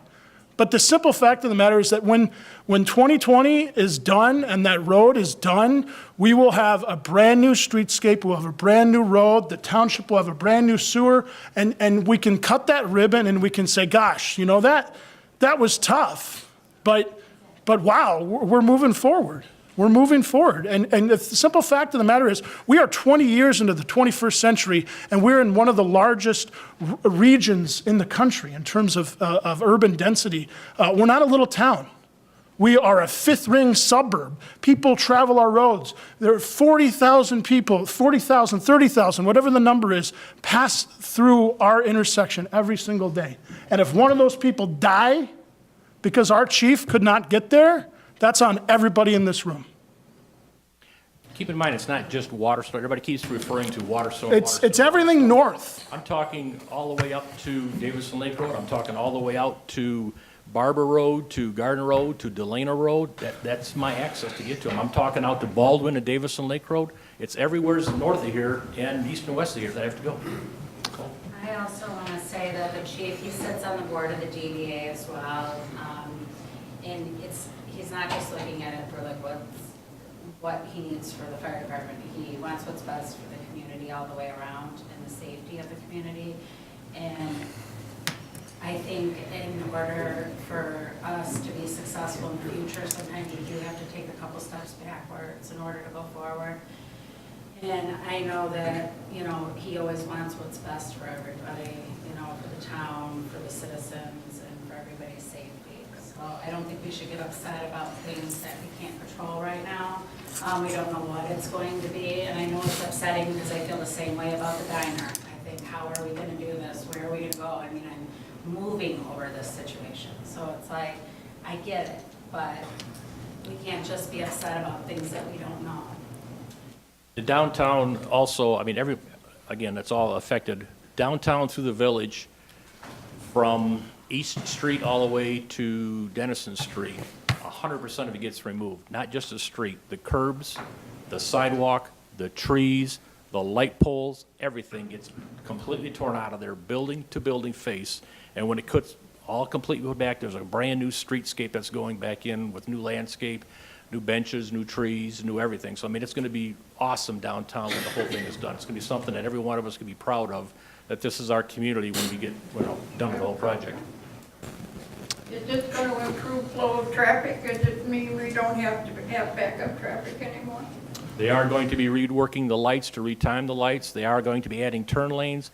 They're going to be adding a crosswalk in front of the theater so that we'll have a chance to walk there instead of the only place. A crosswalk mid-block by the Ox, and there will be a crosswalk going across 24 at East Street also. Until we have regional transit, we will always have backed up traffic. Simple as that. So again, I'm asking for patience from everybody. I'm asking for understanding. And again, it's not just from the fire department side I'm asking this on. I'm asking this on your fellow residents, your fellow community, yourself, your neighbors, everybody. We're all going to be suffering through this for the entire season. And the intent is by the time November of next year we get to this point, we'll all be able to breathe a sigh of relief and be extremely satisfied with what happens All right. afterwards. Thank you, Chief. Let's, in the essence of time, I'm missing my first grader's concert tonight. So. Too late. Too late. No, it's fine. It's fine. There's YouTube. But let's wrap it up. Thank you, Chief, for your comments. Thank each and every one of you for your comments. And, at this time, council, what's your pleasure? I don't have to reiterate a lot that was already stated. I think we all know where we stand on this one, or at least where Chief stands on his researched opinion and where you all sit. So I want you all to consider, though, the M24 is going to be a great benefit to all of us. I'm really excited about the way it's going to turn out. But undoubtedly, it's going to be a huge inconvenience for all of us. Again, this is going to affect all of us. So no one's making decisions here tonight that is going to be less impacted than anyone sitting in this room. So we're all going to have to exhibit an extreme amount of understanding, patience, but I'm also going to ask all of you to think for a moment to exhibit some kindness to your neighbor and to our chief, who's done an extensive amount of research to make sure that this was the best option available for our community. I can't, with any conscience, look at this and turn it down if I know that this is the fastest route to get into Waterstone, which would include the children living in Waterstone and our senior citizens at the Independence Village, where you're going to frequent with our emergency services more than other places. And so, and that's where kindness really comes in here, folks. We have to consider if it was your grandparent, if it was your child, the difference between 3 and 5 minutes is everything. So I will go ahead and make a motion. I'll take the bullet. I'll make a motion to approve the fire department's request for emergency access to Dayton Street. May I put an amendment to say a written guarantee that it'll be put back? Sure. There's a motion with an amendment on the floor. Is there a second? Was that a second? I'm sorry. Yes. Oh, was that your second? Any discussion? Mr. Bailey? Yes. I have some discussion. There's, in this whole thing, there's a loose cannon on deck, which has been mentioned but has not been discussed, which is the contractor. If the contractor comes down the way we hope, then this problem will last for, a month? If the contractor comes down bad, then the problem lasts for a year. We can't know that. So we got a loose cannon on deck and we don't know which way it's going to roll. Thank you, Mr. Bailey. Mrs. Helmuth? Before we vote, I would like to know about enforcement. Sure. And what's going to happen in that incident, Very good question. if it's open. Right. What are we talking about? Because just us calling the cops and saying, hey, a blue Chevy just blew through here isn't going to cut it. Right. I want to know what kind of enforcement, what the penalties are going to be. I want a lot more information. Yep. Mr. Madore, is it within our authority, and maybe this is a question for MDOT. I don't know who this question is for, but if signage is put up at this access point that says emergency vehicles only, can this body take additional action to state what those fines will be if unauthorized access is then utilized? So for instance, below those signs, could it have a minimum fine? Is that, and perhaps that is a question for the village's legal counsel. I think that, as well as the chief, this will fall in the motor vehicle code, would it not? It's a disobeying traffic direction, disobeying traffic signal, disobeying, you know, those are in the motor vehicle code, and those would be the offenses. That's how it would fall. I would. Mrs. Helmut? Can we adopt an ordinance and put a big fine on there? And I'm thinking big. I'm thinking big. And it would be enforced. I mean, if we put a $5,000 fine for going that 20 feet, we'll all be out there. And especially if you give us 20%, we'll all be out there with our cameras. We'll catch all of them. I want to know what they're doing there before we go any farther. Because I don't like to vote against the fire chief, who's not even listening to me, and that's okay. But until I know what the recourse is going to be, I don't want to vote. Traffic camera. You know, but even a traffic camera, I can see Bonnie out there with her Polaroid snapping every car that goes through, and that's a lot of film. If they even make film anymore. Like where trees planted too. Another option, Mr. Medor, that we should explore, you know, there are traffic cameras that when a stop sign is run or a red light is run, an automatic license plate photo is taken. I don't know what the cost of that would be, but again, you know, we are looking a year or two out. Perhaps that can be built into the cost, or excuse me, the budget. Perhaps that is something that we go back to MDOT with and say, you know, we're willing to entertain this potential option with this sort of signage, with photo enforcement, and so forth. I would love to take your comment right now, sir, but there's a motion on the table. So with that being said, it's kind of limited to just this, just parliamentary procedure, sorry. To your point, I believe I've read a few times over the last few years that those automatic, your ticket shows in the mail because you got caught on camera somewhere may be unconstitutional and are being rolled back. I believe that is the case. I'm no lawyer. I see. If Mr. Davis was here tonight, he could definitely weigh in, but I believe that those have gone that way recently. Okay, Obviously, again, I am not a lawyer. right. Okay. So again, there's a motion on the table to approve this with an amendment. What was your amendment again? To have a written guarantee. To have a written guarantee. Or pending. I don't know if you're pending a written guarantee. That it will be replaced and replaced back to the way it is now. Mrs. Helmuth, would you be willing to entertain a second amendment to include enforcement? No, I don't want to make it all fuzzy. Sure. I think it's premature to make the motion until we've discussed enforcement. Okay. But that's just my opinion. One vote. Well, Mr. Bailey? there's a motion on the floor. Yes, there is. So what are you saying you're not prepared to? I don't want to amend the motion again. Okay. I see. Okay. I just think it'll make it fuzzy. Okay. Okay.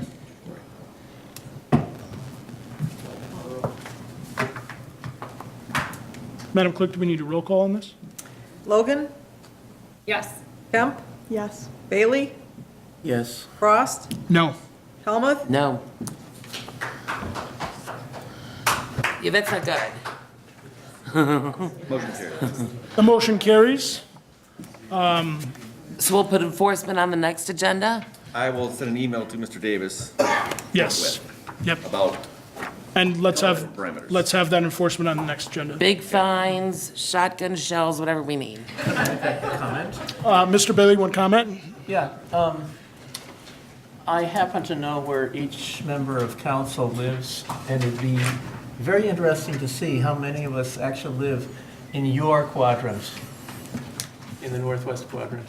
I certainly live in the northwest quadrant, so I can sympathize with both sides here. I actually would like to say it probably won't affect my house as much as it's gonna affect Bonnie's. I have a job, I'm not home, I don't have little kids, I have a life, not that Bonnie doesn't have a life, I have a life farther east.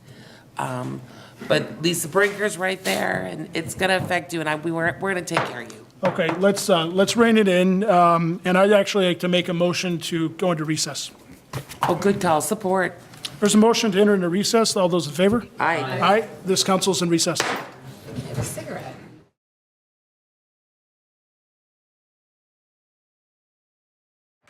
All right, we call this meeting back to order from a brief recess, and we'll move on to new business. A, delinquent specials to be placed on the 2019 tax roll resolution 19-09. You have the list in your packet. You see some of those were from snow violations, and a couple other items on there. I'll make a motion to approve the 2019 tax roll resolution 19-9. Support? There's a motion with support. Madam Clerk, do we need a roll call for this? I think, yes, you do. Okay. A roll call vote, please. Logan? Yes. Helmut? Yep. Kemp? Yes. Bailey? Yes. Frost? Yes. The motion carries, and we are moving on to new business, Oxford Township request for sewer line easement. Was there anything further, Mr. Curtis? Yes, number one, it's not an easement. It's a consent and an understanding that the sewer line will run through the village. Okay. Yeah, there'd be no utility easement required. It's a consent and understanding agreement that we will draft up with our attorney and present to you, or your attorney and Mr. Bedore, or whoever you want to sign if your motion passes, and we'll move on from there. Okay. But there is no easement. Thank you. It's perhaps an error on our memo here.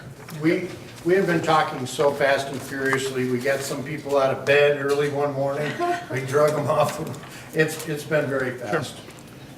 I looked at it as a utility easement to begin with, so that's how I worded it in my memo to them. So. Okay. That's okay. Well, I presume it will be worded correctly in our minutes of this meeting. Well, and whatever the motion is, yes. Whatever the But motion this is what was presented, so. Yeah. Have we run this past Bob Davis, tall guy, not here? What I put in my memo was that any agreement would have to be included, our Bob would be included in the drafting of the agreement. What's the chance of us seeing an agreement before we approve it? We don't have time. Not good. Ooh, not good for you. Not good for you. I just, exactly. How quickly can you draft that agreement? Can you bring it to our second meeting, 2 weeks from today? Well, here's the discussion I'd like to have. Sure. If we don't get a consent and an understanding tonight, we will not have a sewer. End of story. Jim, can I have you comment on that? We've been dealing with the engineer from the state, that's been hired by the state to do the design. Would you give him a? Sure. Thank We've you. been given a real hard date. We didn't want to come here at the last minute and have to do it tomorrow. Jim Sharp, Sharp Engineering, we're the township's engineer, and we've been working with MDOT. We will not be doing the design. The design will actually be being done by AECom, who is the design I see. engineer. Okay. And as Bill and Jack have both mentioned, there's a really tight timeline. I mean, they're under the gun to even get this thing fit in. We have to have final plans. We're doing a portion of design of water main on the west side of M24. We have to have our design completed by July because that's final drawings and everything to get it included in the packet because MDOT has to go through their vetting process, make sure all their design specs and everything are up to speed so they can get it out by December. So AECom needs, as much time. They're already under the gun to do this. So as Bill said, it's really important that, we get some sort of agreement tonight. I had 2 calls today, wondering when they're going to hear this. Right. Yeah, I've been getting the emails and so forth too. So, I mean, time is definitely of the essence is all. And when did you guys decide to do this? Yesterday. And we just found out about it this morning?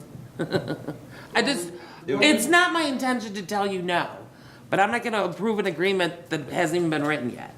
So I guess we've gotta come up with a way to do this. Unfortunately, initially we did, because the sewer, again, it's beginning at Harriet and it's going down to Oakdale. It's not tying into any of the village's sewers, it's strictly a pass-through for the Right. township. You know, originally, we, lose my train of thought. One question? I do have a question, actually. So, gentlemen, I attended your meeting last week, and I know some of the things discussed about this project were that it's imminent that Beaumont is coming, correct? No. Is that, from what we I don't hear, know. well, Not at the no, hospital. before I start rumors, what I understand is that whether or not it's approved for a hospital, and Jack, clarify me if I'm incorrect about this statement, even if they don't receive the Certificate of need. certificate of need, and there's any kind of litigation or dispute from any other health systems that want to come here, they will in fact build on that property they purchased it. There will be further development north of 24. Correct. Or north of Meyer, right? I know there was talk about that north quadrant, that southwest quadrant of the quarry that will be developed. Yes. And Waterstone will be expanding. So it's imperative that this goes into place, yes. Capacity and infrastructure integrity is improved with having this sewer system in. What's this gonna increase your capacity? Excuse me? What's this going to increase your capacity? Doesn't actually increase the township and the village are both allowed so much capacity. It's so much flow that goes through, so it's not so much about increasing the capacity. It's the fact that right now, all of our sewage has to go around the village in some way, shape, or form because we don't have a pipe that comes through. We do have a couple up at the north end, but it's very limited in terms of the agreement that exists between the township and the village right now. So for the township to extend something to the north, it would just be like Jack was saying earlier, pump stations and a whole bunch of, maintenance nightmares for the township to incur in perpetuity when we can put a gravity sewer in that just goes down the middle of M24. Again, we would put manholes in, we talked to Don Brantley in strategic places, just in the case that the village needed to connect to that for some, I don't want to say catastrophic, but, some reason down the road. I just got ahead, my brain was restored there for a second. It was about the agreement. Originally, we didn't believe that we even needed one because it was all within the MDOT right-of-way. However, the township attorney dug a little bit further, and that's where he came up with the act that Jack read to you earlier that said that we needed the consent of the municipality in order to do that. And that's kind of why this is coming up, in such a quick time, such a quick point in We time. could just get an agreement, the township, that the village is willing to allow us to put the sewer down there. We can get all the attorney work out of the way, could be in a week or two. What we need to do is be able to tell this engineer to go ahead.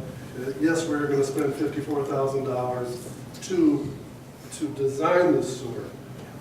That's what we need now, just some sort of assurance that the village is willing to work with us to allow the sewer to go through there, gives us a chance to tell these engineers, start on it tomorrow morning. Yeah.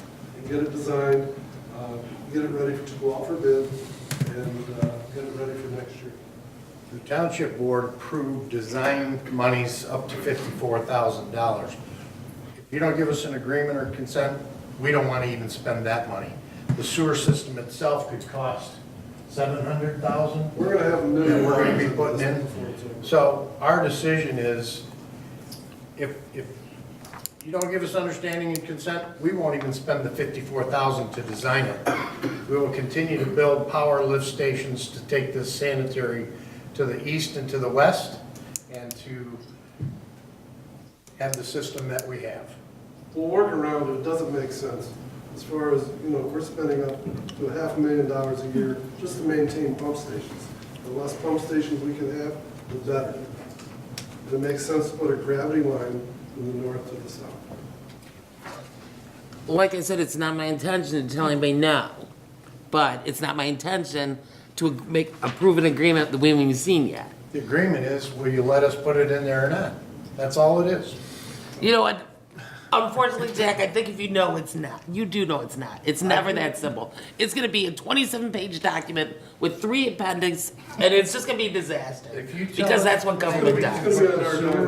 If you tell us we can put the sewer in through the village, we will go ahead and spend the 54,000 to design it, and then we'll spend the 700 and some thousand to build it.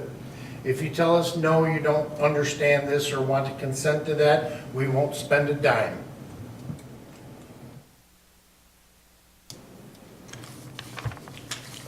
Personally, I would like to see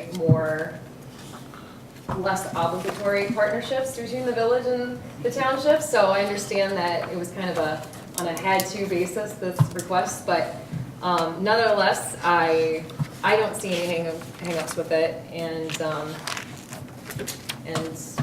I appreciate you guys coming here tonight. Thank you. So I'll go ahead. No, go ahead. Go ahead. Okay.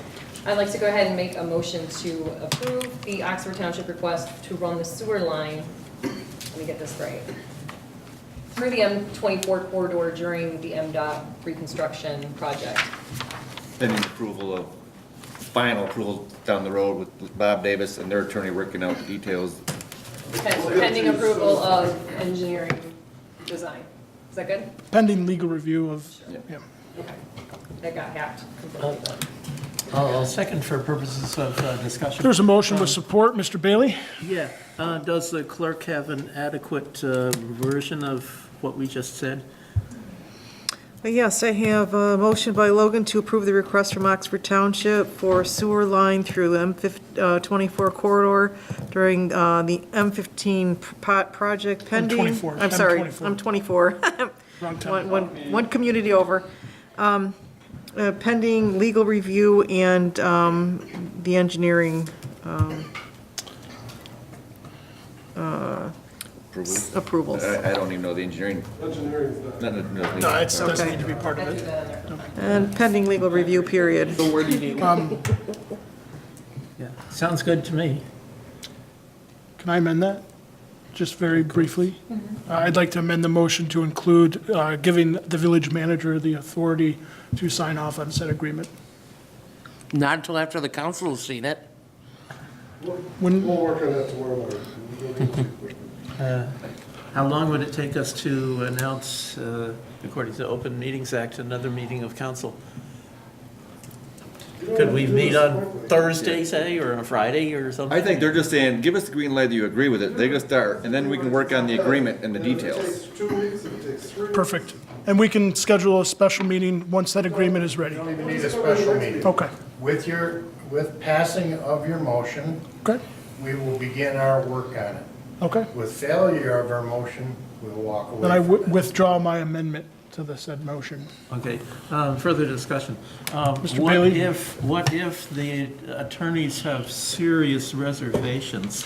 Then we How will- does that affect you and your, That, I think the township, based on this motion, the way that it goes, if it goes in favor of the motion, that essentially gives the township the green light to authorize AECom, the design engineer, to begin the work. They have a contract with them, and they could terminate that contract at any time. And so if the attorneys are way out in left field and an agreement can't be reached, then they could sever that at any time with them. Thank you, Mr. Sharp. Any other comments from council? yeah, comment. Mr. Bailey? The way I've been hearing a little bit from you, the idea is that, well, the agreement is a minor thing. Well, the thought occurred to me, why at about 2 o'clock this afternoon didn't you write the agreement? If it's such a minor thing, you could have written it from 2 o'clock till 6:30. if you didn't want the agreement, we wouldn't do it. Well, in Find out my if it was needed opinion, first. in my opinion, an agreement which exists and which we can read with our eyes is much more likely to be approved than one that's out in cloud cuckoo land somewhere that we can't see. What happens when you say no and we're out the money for getting an agreement? I understand all that. Okay. All right, anything further, gentlemen from township? Okay, anything further, council? There's a motion with support on the floor. Madam Clerk, roll call vote, please. Sir. Frost. Yes. Logan. Yes. Bailey. Yes. Kemp. Yes. Helmuth. Yes. Woo. Thank you very much. Thank you for your time. All right, moving on to the M24 Task Force Council Representative appointment. I didn't see a memo on this one, so Mr. Medora, could you just bring the rest of council up to speed? Right, and I didn't want to write, because I didn't want to steer. The council or the task force has kind of been off duty for a number of months. It's looking to get back on board. You saw an email come out today to Glenn that they've engaged somebody at the county level to help with the marketing and branding of that. It just made sense to have somebody, per your discussion on this council, to be a representative of that board. There's been some changes to council, and there isn't anybody specifically noted to be on it. Sure, okay. I thought amongst yourselves, When are the meetings? typically at 3 o'clock on a Monday. And the next meeting? June 2nd is proposed. June 2nd. Okay, I said in per Glenn's email. thank you. This is something that I've been involved in to one extent or another in various roles, from when I was DDA director here to when I transitioned to Main Street Oakland County, I continued to chair that task force so that it could stay alive during that transition. So if the council doesn't have any objections, I would like to continue to be involved with the You task force. available at 3 o'clock on Monday? I can be. Yep. For this meeting, I can be. June 3rd? I'll make a motion to June 3rd. appoint Joe Frost as the representative for the M24 Task Force Committee. Support. There's a motion with support to appoint Joe Frost to the M24 Task Force Committee. All those in favor? Aye. Those opposed? All right, the motion carries, and we are moving forward to H, special event 2019-2 Memorial Day Parade. And you don't have it in your packet today, because the gentleman that was supposed to deliver it to me, I called about 3 o'clock and it was ill. They have it, they claim they have their insurance, they have the application. I spoke to Mr. Moorhead yesterday, and then I called him again today to see if it was coming with the Dave Perry, I think it's the new post commander, who had all the stuff and was going to bring it to me today. And he said he was very ill today, just couldn't get out. They said they'll bring it to me tomorrow about 10 o'clock. So basically, the app fee has been paid. There's basically 4 elements of it: the app fee, the insurance, the hold harmless agreement, and the application itself. So the application itself, Chief Sowell, you already have the route, basically from last year, which is a lot of the application doesn't pertain to them. They're not putting up tents, they're not closing, or using the park and stuff like that. So we could approve that event tonight pending the application that meets what we need, review of the police department and DPW, the insurance, and the fee has been paid, and then the hold harmless agreement needs to be signed. Okay. Chief, did you have any concerns with how it's been run in the past? No, I don't. Okay. We plan on it being a smooth run like we have every year. Okay. I'll make a motion to approve the special event 2019-02 Memorial Day Parade, contingent that the necessary paperwork and proof of insurance are provided to the village offices. Support? There's a motion with support to approve the special event pending documentation. All those in favor? Aye. Those opposed? All right, the ayes have it, the motion carries. Moving on to consideration for local charitable gaming license. We all have the memo here. I talked to Mr. Joe Savalli briefly about this. This organization works with foster kids. They do a camp once a year. And this fundraiser that they're doing is actually taking place in Washington Township. And he recently moved to Oxford on Mechanic Street, and that's why it's coming to us. If he was still a resident of Macomb County and whatever township he was living in there where his nonprofit was originally registered, this would have gone to that particular entity. So it's coming to us because he's a resident here. They're doing a fundraiser in Washington Township at a local, I think, skeet range or something to raise money. It's not a huge sum of money. He said maybe $4,000 or $5,000, but they're selling raffle tickets, so he's requesting this resolution be passed. This is a state thing, this is a state form that, you know, he's got to come before the local governing body to get a gaming license since it's a raffle. So that's the background on that. And I'll make a motion approving Resolution 19-10, resolution of the Village of Oxford recognizing Love for a Child as a nonprofit charitable organization for their gaming license from the state of Michigan. Support. I'm not sure who I heard first. You can have Dave. There's a motion with support. Any discussion, Mr. Bailey? Yeah, discussion. Is there any indication that in the other municipality, or for that matter, the other county, anybody is opposed to this? No indication that we'd be aware of. I called Oakland County today at Register of Deeds. They don't keep track of it at all. This is purely a state level, and then the federal level IRS. I mean, I don't want us to pass something and the result is that the whole bunch of garbage gets dumped in the lap of another municipality or another county. And later today, Bob Davis did respond, because Terry had sent this out to him last Right. week, and he said everything looked good. He said, well, check with the county, though, to see if there's anything there, and the county said, no, they don't keep track of these, it's above them at state level. So there's no opposition among the governing bodies of the municipality and the county that we know of? That we know of. We don't know whether there's a bunch of neighbors up in arms because they don't like to see gambling in their backyard. We do not know. We don't know. We don't know. It's kind of like when you see someone does like a Vegas night at a VFW or something like that, they have to get these type of licenses and stuff too. And from my understanding, it's because he lives here now and the organization is now registered here. Excuse me. Okay. Any other comments from council? This requires a roll call vote. All right, Madam Clerk, roll call vote, please. Bailey? No. Kemp? Yes. Frost? Yes. Helmut? Yes. Logan? Yes. All right, the ayes have it, the motion carries. All right, moving on to items removed from consent agenda, and seeing none. Moving on to public comment. At this time, there's a moment for public comment. If anyone would like to have comment at this time. My name is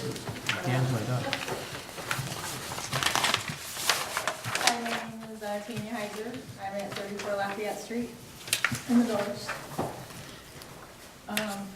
I understand the Dayton Street thing. I think the major concern is how are we going to enforce it? How are you going to stop the semis from coming through there and all of the traffic from Waterstone? As a matter of fact, on Burdick, they're not supposed to be semis, but a week ago, there's a big gravel hauler coming down Burdick Street. So, and I understand the police can't be everywhere. They have, you know, limited resources and they can't be everywhere all of the time. But the biggest thing is, if we go this route, which 30 seconds can save a life, I have an 85-year-old mother-in-law.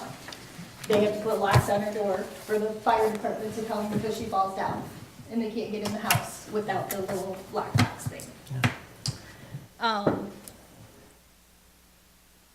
But I think if you do it, as long as it's guaranteed that it's gonna be, the road is gonna be blocked again, it will be a compromise, it will be an adjustment for everyone. The biggest thing is, that I wanted to bring up is with the 24 traffic, a lot of those people are gonna cut through on Pleasant. Most people on Pleasant park on the streets. If you have people parking on both sides of the road, traffic, let alone your fire truck, is not gonna be able to get through there. So I wanted to see if there was any way that during the construction time, if there could be no parking on the street all the way down, from First Street all the way to Burdick. Because the buses, they won't be able to get through with the traffic. It's probably gonna take me 10 minutes to get off of my street because of the traffic to get onto Pleasant, and then probably another 10 minutes to get onto Burdick.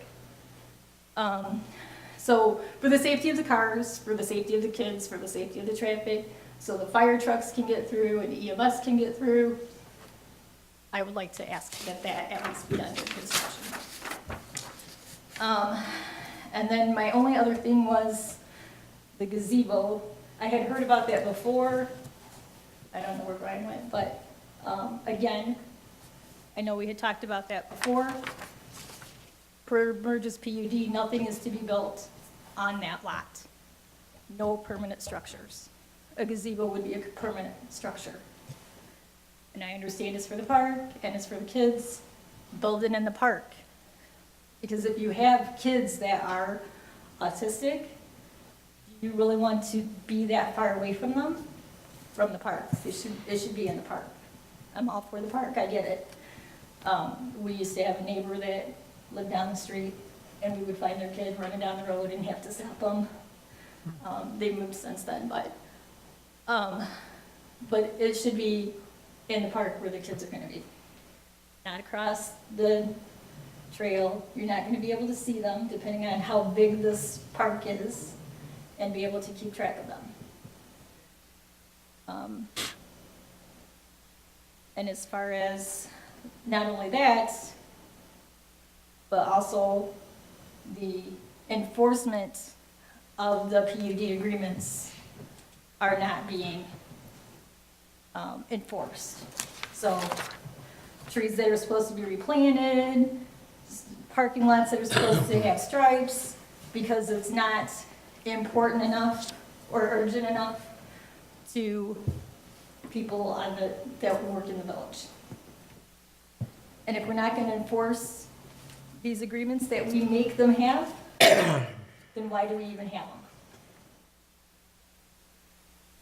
Thank you. Thank you. Please stand in. All right. Any more public comment? Seeing, oh, sorry. Ms. Basardi? Sue Basardi, Oxford. And I just want to compliment Kate for bringing in kindness to what we're going to have to bear in 2020. It's going to be, I'll add a word, extreme kindness, because like Pete said, you know, when you have the amount of people that this is going to affect, we all are going to have to get into that mode now rather than later, rather than when February of 20 is here. So we need to start stressing some of these things right now. I think tonight was an eye-opener for people that were here in the audience from some of the things that Pete brought forward. And I think that I have felt all along that we need to be more, not really transparent, because there are people that know about it, but there are so many people that have not a clue of what's going to happen. They don't even know about the road project. I went to my dentist the other day, who happens to be on 24, and I made some remark to him. He has no idea what's going on. He didn't even know that this was going to happen. And so I think that there's a lot more information that we should be out there sharing, correct information. And if we don't have any information, we should say, we're waiting on X to give you more information on this, because there's been nothing. But thanks, Kate. Thank you. All right, moving on to, actually, any more public comment? Okay, seeing none. Moving on to manager, staff, and attorney reports. Mr. Madore? Speaking of the N24 project, I met with the AECom, a different division of AECom, is doing our electrical design work for the street lighting. Grissom Metz did the actual design, but the AECom is doing design for the installation and placement of the lights. As I mentioned a few weeks ago, or last month perhaps, in March, it came to light that some of the light poles on the south end of town will need to be moved beyond the right of way on the back side of the sidewalks due to all the underground infrastructure, gas lines and such in the way. So Don and I met with a gentleman from AECom 3 weeks ago, I think. I expect not too long from now, he will get me the ideas of where the light poles are gonna now have to actually sit. It's great when Grissom Metz puts them on paper where they would be beautiful, but now we'll find out where they can actually go. So we'll have to get some easements in place. I talked to Bob Davis about that, perhaps get easements for the light poles actually to sit behind on somebody's property. POD agreement, I've looked at that agreement. I spoke to Bob. If you know, Bob's had a second surgery now in like the last 6 weeks. One was for his kidney, one was for gallbladder removal. He's on the mend. He plans on being at the meeting next Monday, but tonight we gave him the night off. He's still mending. I talked to him about this because in the PUD agreement, it does say that the portion behind the parking lot, there shall be no activities and no improvements. And quite frankly, when I asked the building inspector, I said, would you deem a gazebo as an improvement? And absolutely yes. I mean, I knew the answer, but I asked anyways. So my thought process was maybe we would have to go and see and go through the public hearing process or whatever it be to amend that if the person on the other end of the PUD agreement is amenable to entertaining an amendment. To allow that. Again, I know the biggest reason would be, that would be pushback, would be the neighbors who abut that area. But again, I had that conversation with Brian earlier today. I'm aware of the PUD agreement stipulations that are driving that end of it with the gazebo stuff. And Bob has gone over it and we've looked at that. It would have to be amended. Last time I was a statute, so it's always something that they want to put there. Yes, and I wasn't aware of that. So, and then I believe the owner of that place has had some health issues, so I've been told, and she's not been around that much when I've been in there. MOU, the memo of understanding was brought back today from the Rotary. Bob had put that together for us just to get the ball rolling on that. It was only a 1.5-page deal. It was pretty light. It just was very light to say we all agree, and because the council had agreed that they embraced the idea of the park area up there. And that's kind of what the Rotary was looking for, but they will be looking for a lot more as they don't want to put time, energy, and effort into fundraising and stuff if this thing goes sideways 8 months later. They want to have something eventually that's locked in, and that's up to you guys to, again, let us know if that's still the course or not, as far as the park area and then the larger parks up there. The new lead and copper rules from the state of Michigan, the DEQ, which is now the DEGL, Department of Energy and Great Lakes or something like that. Those will affect our work on the water main that we're working on through the M24 corridor. Yes, we believe we will not have to replace that 1,000-foot water main because we believe, based on the prints and the documentation we found, that the water main was upgraded. But all the leads on there will probably have to be addressed, and the state is going to push us to run those leads all the way into the basement of the home or the business that is there. It's being challenged in the courts. The county is suing, several cities are suing the state. I don't know how on an MDOT project we will get away from it though. We have about 21 leads that are in that section of that water main. Can we just not go to the curb box to make this water project happen and then deal with it in the house? We would love to, and we will try our best, but the way the state's approach is right now says if that has a galvanized line or had a galvanized line, they're not even worried about lead. Well, they are worried about lead, but even lower, if it's got galvanized or had galvanized, take it beyond the curb box all the way into the building, which violates the state constitution, you know, the Bolt Act. You know, you gotta be Bolt compliant about your waters, funds, and you can't use it on private property. It violates a couple different areas. This is a state project. The state's gonna, the MDOT's not gonna wanna get in the middle of it. They're gonna say that's genuine DEQ or the Eagle, what do you call them now? We're gonna be forced, I believe, to do more down there than we anticipated because of these new rules. Now, the reason I brought that up though is part of the new rules is there's more testing required through our village. Don has brought me a list, 25 homes they're gonna mail out to these homes to ask them if they'd be willing to be a test site once a year. They have to go in there and make sure they don't have softeners or under the water sink, under counter sink filters and stuff like that. The letter's gonna go out soon. We need about 20 locations, homes that we believe may have had galvanized lead pipes on them or something like that. Those letters will be going out in the next week or so, requesting permission to come visit their home, see if it qualifies for a testing site. That's a once-a-year test. I am waiting, and I've emailed and waiting from Highland Treatment for the latest water quality, annual water quality report. The one on our website is from last year. It's typically in June that goes out. We put it in the paper about its availability here. It's on our website available. Hopefully that'll come to us soon and we'll get the latest one on the site and post it in the building and that foyer here.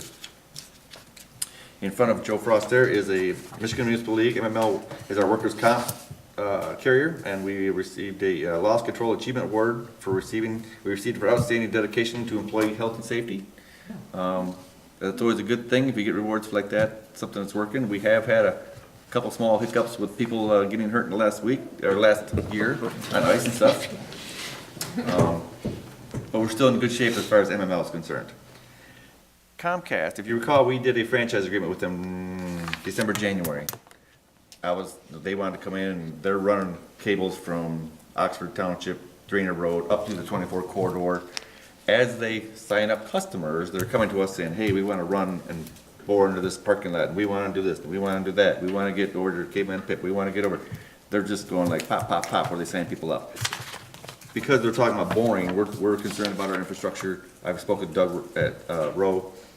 I'm gonna direct some of these things to them because, and they're gonna have to pay his review fee to review where they're going, where the permit is, where they're gonna bore under the sidewalk and stuff, because they wanna put a pedestal then to run into these buildings. And it's kinda hodgepodge. You will see them running along the telephone poles and the utility poles, no problem. Existing poles, existing length, they can run down there, no big deal. But they're kind of hitting us hopscotching around of these areas where they're hooking up businesses. So if you see Comcast, you see work coming in the next month or so, they're gonna be hopping around doing various connections to businesses. The water tower, AT&T is doing a couple upgrades for the antennas in the water tower. That started before the holidays. Now their contractors got a hold of us for doing the welding up there. We reached out to Nelson Tank, who's been our consultant there in the past, to do all the pre-welding and right after welding, and then all the reviews and reviewing all their plans and documentation to be sure it's proper, what they're doing at the top of the water tank. All that money's being paid for by the contractor doing the work. We've already received it. Sometime in the next week or two, you may see someone up there, cranes to water tower, to place a platform for upgrading the antennas that are up on there. And that's about all. Thank you. Madam Clerk, any comments? Just that I did attend the Michigan Municipal Treasurers Institute and completed the first year basic training. So, yeah. Thank you for the opportunity, and it was a busy week. It's a lot of time in the classroom. Sure. Wonderful. All right. Anything further from staff? All right. Council comments. We'll start with Mr. Bailey. Yeah, I have three things. One is I can confirm that many people do not really believe that M24 is going to change. Co-worker of mine, I've been telling him for years and years about the work on M24 coming up, and he has always denied it. He owns property on M24 within the village, and he didn't quite say, Dave, you're lying to me, but pretty close. So there's denial out there. Even people who should know, they either refuse to know or they pretend they don't know about the project. Number two, the width of Pleasant Street. From where I live, I can see the entire length of Pleasant, from one end to the other. And in my opinion, having parking on one side only will make it okay for the vehicles to pass. Now, there may be low-hanging branches, which might want to be trimmed a little so that the taller vehicles can go through. But, in my opinion, I don't think it's necessary to forbid parking on both sides of Pleasant. The third one is lead and copper in water. Lead is toxic. Copper is actually a required nutrient for humans. You need teeny tiny bit, and almost everybody gets plenty of copper.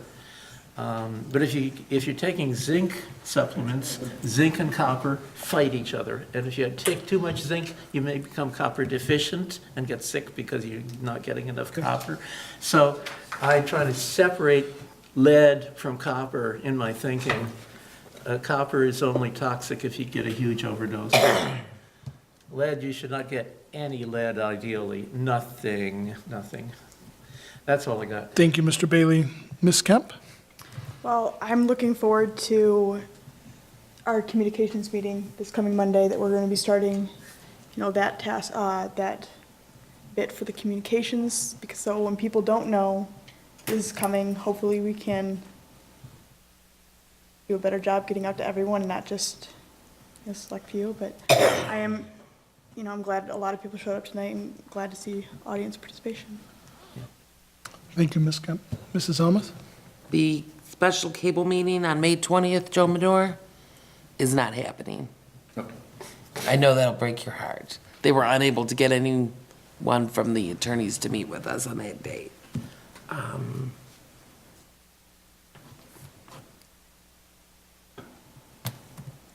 I'm gonna leave it at that. Just a couple Ms. Logan? comments. I want to say happy Officers Week or National Police Week to Chief and his staff. You guys are always appreciated.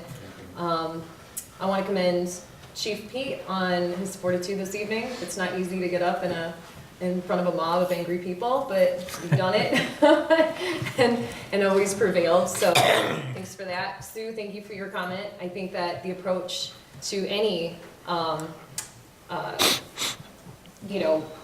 heated topic of discussion is always to come at it with kindness. And I think that you're 100% correct on the fact that a lot of people, for them, this is the first rude awakening, that M24 is happening, and it's going to affect everyone. Hence why, again, I think that the need for this additional communications committee is so imperative. Absolutely. And I think this is just the tip of the iceberg, and I look forward to many more packed houses full of angry residents regarding the road situation. However, all public engagement is good, so that's it for me. Thank you, Ms. Logan. Last week, on Thursday, 7 members of our community attended the Main Street Oakland County main event, where Nicole Ellsworth and Nicolette Shahagan, I always say her name incorrectly, Shahina, and others, Sue Basardi, were all nominated for awards from Main Street. It was, no one from our community won, but I think it was an eye-opener for those who did attend on what our other communities in Oakland County are doing. And I talked to a couple people, and they see it as a challenge and something to look forward to next year. So looking forward to that.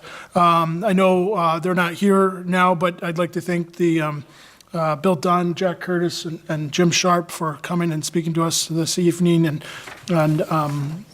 giving us the lowdown on the sewer and requesting our permission.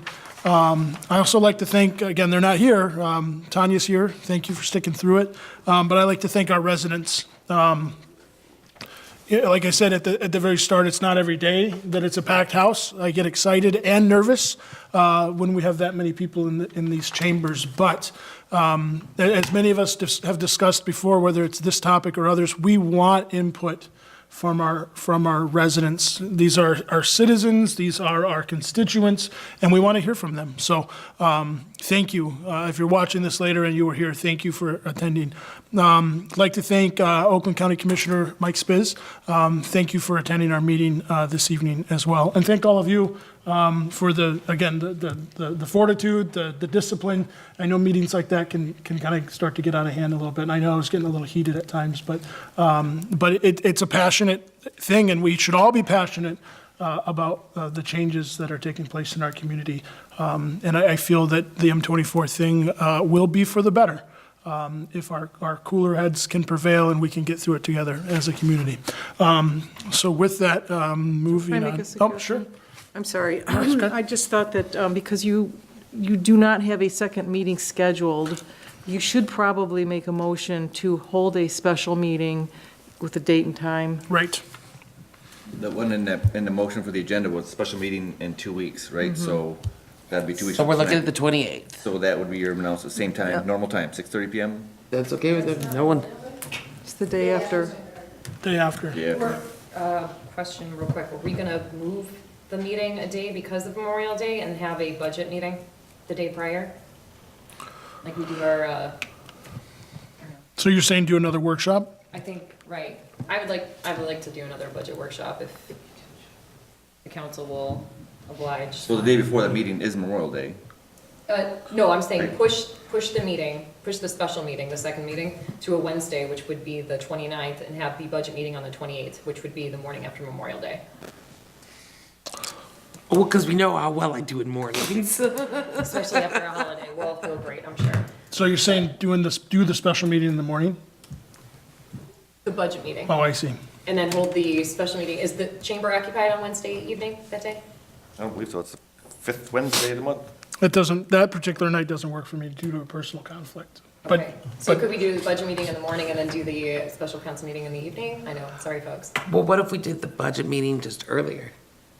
Whatever works. Like I just, it. I would like to get one more budget meeting in. There's some things I want to iron out. We could just start it. How early could you start? Your schedules. I need to get my kids to some sort of childcare that evening if we're going to meet that evening. 28th? So the 28th, so. I mean, So I couldn't meet. Tuesday, okay. Yeah, I mean, I could meet at at 6:30, but I would still I need a window to be able to get home from work, grab them and get them somewhere. So 6:30 would make the most sense for me. Could we have that budget workshop next Tuesday in the morning, The 21st? the 21st, like we've been meeting? That's a week. Yeah, it's a week. Yeah. Down to it now. That's the night after our public forum. Do we need a motion, even though it's not an agenda item, to? Yes, I'm Yep. ready for that day.